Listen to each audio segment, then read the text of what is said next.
Harisree Creations presents day to day ഫെബ്രുവരി 22. American ഐക്യനാടുകളുടെ ആദ്യത്തെ പ്രസിഡന്റായ ജോർജ് വാഷിംഗ്ടൺ ജനിച്ചത് ഒരു ഫെബ്രുവരി 22-നായിരുന്നു. സ്കൗട്ട് പ്രസ്ഥാനത്തിന്റെ പിതാവായ ബേഡൻ പവൽ ജനിച്ചതുകൊണ്ട് ഈ ദിനം പരിചിന്തന ദിനമായാണ് ആചരിക്കപ്പെടുന്നത്.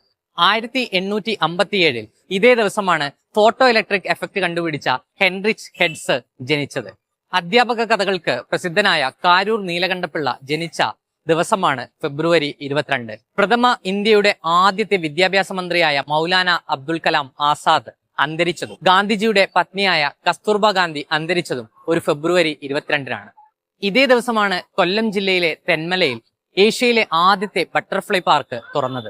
2009 ഫെബ്രുവരി 22-നാണ് കേരളത്തിലെ ആദ്യത്തെ ഓസ്കാർ ജേതാവായ റസൂൽ പൂക്കുട്ടിക്ക് ഓസ്കാർ പുരസ്കാരം ലഭിക്കുന്നത്.